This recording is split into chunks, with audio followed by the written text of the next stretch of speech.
So today we're here with Aaron, who was my previous boss and now my friend, total car and bike enthusiast, and we're gonna review his 2021 Ducati Streetfighter V4S that I did buy brand new. This is a 2018 paint to sample Lotus Evora 400 with some special parts that were imported from Europe. We'll take so the I'm cover excited off for that both, yeah. in a sec, but we'll review the Ducati, then look at the Lotus. Absolutely. What up, y'all?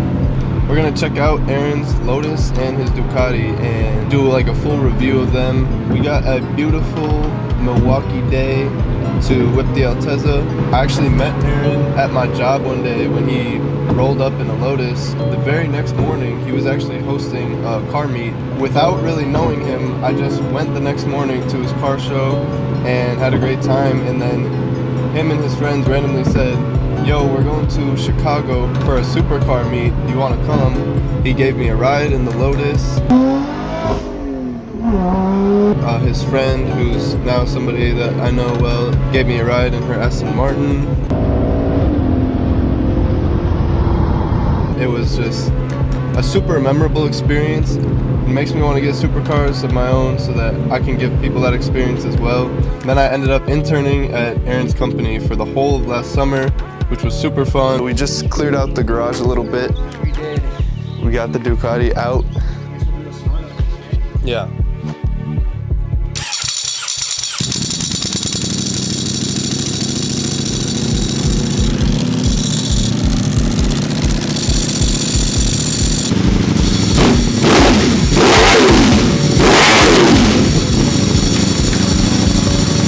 We got Grand Theft Auto Stage 1.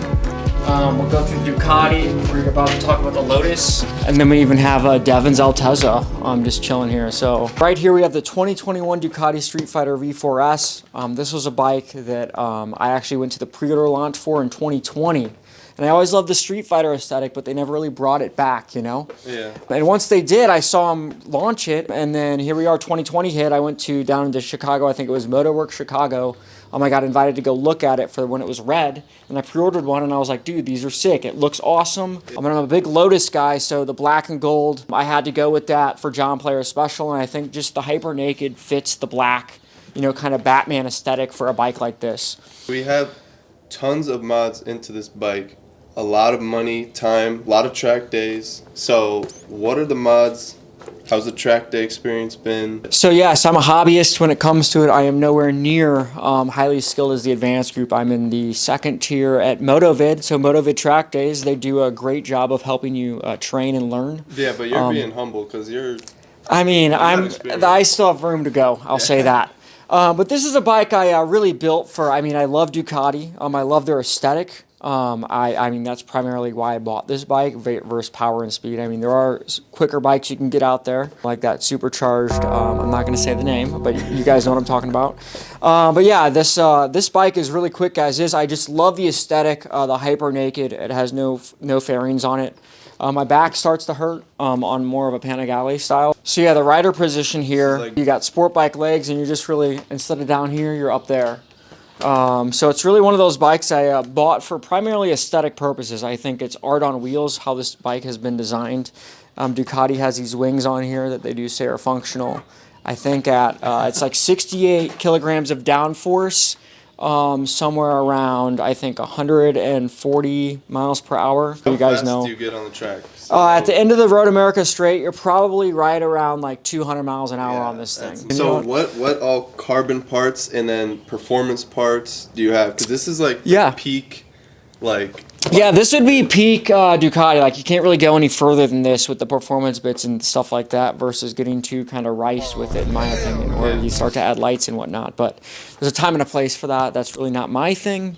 But all the Busa bros out there, I keep it coming. I do dig that. Seeing you guys go down the street like at midnight, just flying by, that's a sick aesthetic. Like a full chrome one. Yeah, the chrome. That's what I'm talking about, dude. Yeah. Basically, every Ducati option. Carbon-wise up top, below the fairing, the rear fairing, the carbon exhaust guard, the carbon heel guards. We have the full titanium Ducati performance system, which includes headers and an airbox filter. We have the full Ducati performance dry clutch, so you get that nice chatter that most of you guys are used to sounds like a tambourine or a broken rattle or whatever you want, a box of rocks. But however you want to say it, it's got that Ducati charm. It's like almost louder than the exhaust. Exactly. But it adds to that exhaust, that titanium sound, and it's that raw power. I mean, this still feels like a sport bike. It has auto up and downshift, like the downshift, that pop, pop, pop is so nice at the track or just when just like downshifting on the highway. It has this noise behind it that's like really what makes it what it is. Twist the throttle and it almost eats you into infinity straight up. Like it's insane to like, you got to ride it too. You got that like deep sound. Yeah, you got the Ducati V4. It sounds like a banshee coming out of hell. I mean, it's a sound. And it's like anything crazy happened through owning it. Like oh yeah, so I can talk about servicing. So servicing is kind of a bitch. Yeah. It's kind of expensive. I'm not gonna lie. Any Italian is gonna. Yeah, any Italian bike. I mean, it's still all right if you're a hobbyist and things like that. But if you're not wanting to really pay for service, a Ducati is not it. This thing will eat you alive. Your wife will hate you.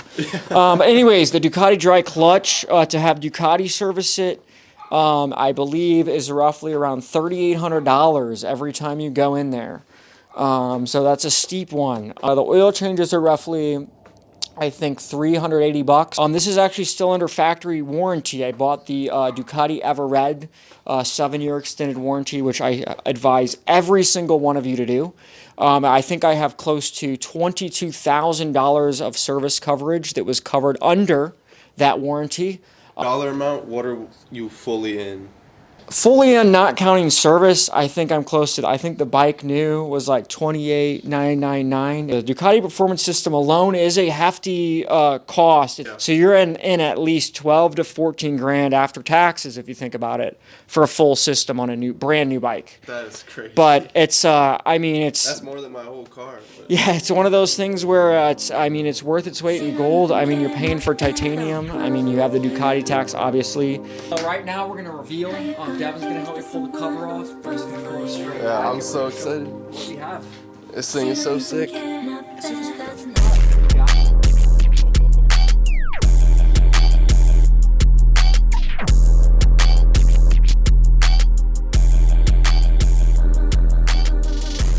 So this is my 2018 Lotus Evora 400. I forgot how thick this thing looks. Not to lie.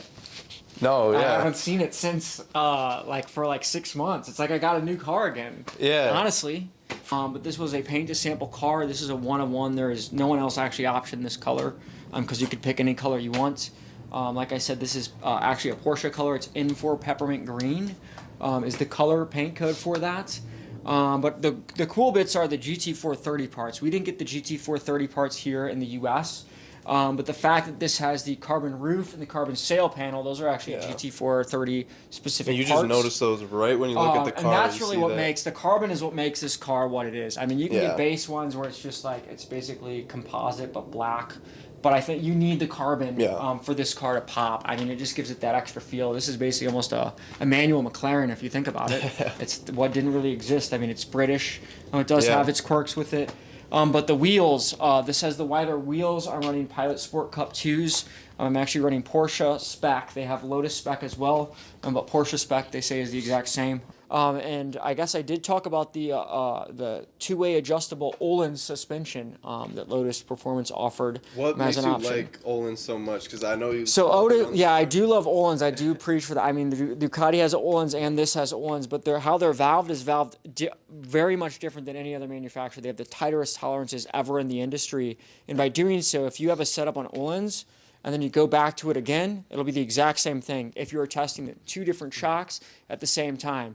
If you had any other brand, I'm not saying they're bad, but they would come back with a slight variance. I mean, I'm talking a slight variance. So by Öhlins going in and taking the extra time to over-engineer their product is why they're considered the best in the industry and why they are the best in the industry. More kind of premium feel. This is like night and day between the Elise when they getting to this point as a Lotus. Yeah, you actually have a real interior. It feels like a real car. It doesn't feel like a kit car plus one. It feels like a real car. So so that's a good point. The Elise, a lot of people are most familiar with the Elise. Yeah. But the Elise is probably the size of a K car, or half the size of this car. This is actually this is a very small car. But this is probably a big car. This is Lotus's GT car. This is the closest thing you can have. Like, I'll go do road trips in this thing. I'll drive to St. Louis comfortably.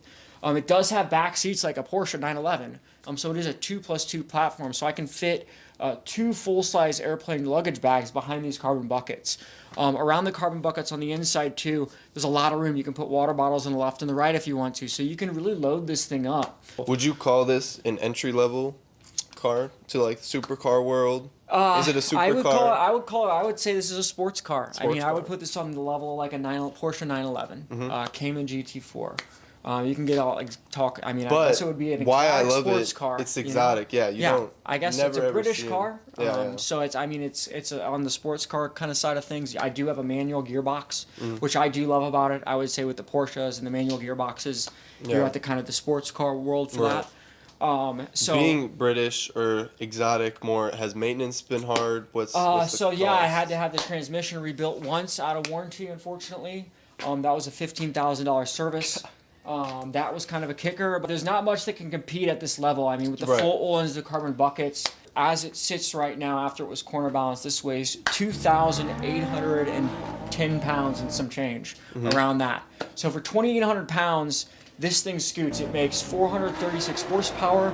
And we forgot to say the Ducati. What is like power and weight with that? Oh, the power and weight in this thing is wow. This is like 300 pounds and some change. And you're looking at, I'm making 238. Yeah. So like more than my car. Scoots. Yeah, that's the insane. Scoots. This is on that kind of. This is great to take to the racetrack. Is this the fastest thing on the road? Absolutely not. There's things that can spank this. But you don't buy a Lotus or a 911 or things like this. This is about driver engagement. I'm making a decent amount of horsepower for the weight, so it is fun. I'm not gonna say it's not fun. I wouldn't own this if this was not fun. Right. There's not a lot that can touch this, performance-wise, or even for the price point. Yeah. I mean, after the Ohlins, the carbon buckets, and things like that, I think the MSRP of the car was $128. With the Ohlins, which was like $12,000. For what you're the getting, brake calipers, the carbon buckets, bad. I think were $7,000 a pop. Yeah. Add the wheels in, I think those are $5,000 each for the GT430 wheels if you're buying them from Bell and Colville. But I think I'm about $180,000 in all in on this car. But I still, even at that level, I don't think there's much that can touch the performance that you get out of this. Yeah, these are the carbon buckets. This is actually my favorite option altogether on these. But I really like the interior of this. You have that really old school sports car feel. You still have the gauges even. Yeah, so you have physical gauges. We got a 7,000 RPM red line, 200 mile per hour top speed. What's the fastest you've ever gone in it? I've hit that for sure at Road America, probably. Maybe not. This doesn't get as fast as the bike at the straight. But I probably I don't even know. In the car, I'm not really looking down. Neither am I in the bike, so I'm just estimating. I know I looked down on the bike at Road America and it was like 190 something and some change, but that thing goes up and down pretty quick. I do drive this a lot, so I have 30,219 miles on it. So I do drive this quite a bit. The one thing about this is the clock is never right. It's always off on time and date. Right now it is 6/2/1998. That's one of the quirks. I've never figured out how to change that. So if anyone knows how to do that, please comment below. No way. I've Googled it. I can't find it. It doesn't say it in the workshop manual. That is so funny. This is how you lock it up here. This is the exhaust. This is a valved exhaust. This is pre-2020. So the valved exhausts were allowed. So I can put this on full loud mode if I want, or I can just be super quiet if I'm doing GT. If I'm coming in on the neighborhood, I'm just going to be quiet and be nice to the neighbors. But like I said, you have 3 pedals. You have a manual transmission. The cockpit is so nice. The carbon features in here are just really nice to have. When you see down by my leg here, we have where it says Lotus, and it's lit up with the kind of the nighttime DRLs. I think that's a really nice touch where it says Lotus here on the carbon door sills. But it's just it's a basic but very nice and purposeful interior. You're also mid-engine, so the engine's behind us, which is another thing of this car. This is, most people don't know, but this is a Toyota 2G RFE. That is a Toyota Camry engine with a revised transmission from some Euro Toyota small number. I don't remember what it is. Some small hatch that Lotus has revised. Then it has an Edelbrock supercharger thrown on top. And this is pretty much the highest spec you can get when it comes around these. This is a 400. I do have all the GT430 bits. And then explain why we have an Alpine. Yes, so this is actually an Alpine. I have wired Apple CarPlay for this. This is the stock head unit. Something Lotus did. They did not have their own user interface at this time. So to save money, I think, and save engineering costs, they just built this to accept an Alpine head unit. But this does have the sound system upgrade package so at the time. So we have speakers or here. Yeah, so we have tweeters, we have speakers, and we have a sub in the back. No way. Yeah, we have a sub. You could option the sound system in here. So I wanted a sub. I wanted still sound because I want to listen to the radio. Yeah. Because I do like driving my cars normally versus just at the track. So I think this is the best of both worlds. You got buckets. Very 911 came in GT4, GT4 RS-ish. Taking this to track days, you wear your helmet and that fits just fine in here? Yeah, so the helmet fits just fine. I know a lot of people think that this is such a small car, it's hard to fit in. I know we did say it's not as small as an Elise, but this is still a pretty small car for what it is. It's probably about the same size as a Lamborghini Huracan, I would say, in width and length. I don't know why Lotus did what they did with the Evora and make it feel more corporate-y. Wise, but I think Lotus had a really good interior finally put together here that they built themselves. And I wish they didn't go away from it because it still has that rawness factor of a race car almost with the buckets. But it still feels nice with how everything is done. The analog gauges, please bring those back. I don't like the electronic gauges in the Evora. You know, there's a rabbit. We can go ADHD here. You know, it's just one of those things where I can go through gears. I can take this to the office if I want, or I can take it to the track. Or I can do a long distance road trip on it. Yeah. This next year, I think I'm doing Crown Rally. So that's kind of what I'm going to sign up for. So it's going to be my first rally and something like this. Cool. But that should be pretty awesome. So, yeah. Thanks for showing me the Lotus, the Ducati. Yeah, always, Devin. You know where I'm at. Devin's now moving out to Florida to continue his career path on. So best of luck to him for that. Yep. But we'll still be touching base this summer and spring. He'll be up here. He'll probably come out to Road America with us, and maybe we can even shoot this for some track days too. Yeah. Actually. Soon I'll be reviewing my own Lotus, and I'll be doing this we'll be on both our Lotuses. So we'll have one of his own here. Right, maybe an Evora or something like that. The Evora market's down right now. Actually, guys, the Evora market's down. To be honest, you can get like a 2020, 2021 Evora GT for like 65, 70 grand right now. This was 128K MSRP brand new. Yeah. So for perspective, if you want one and like one of these, that is a deal. 65 to 70K for one of these things is insane. We'll be around. See you guys. Peace.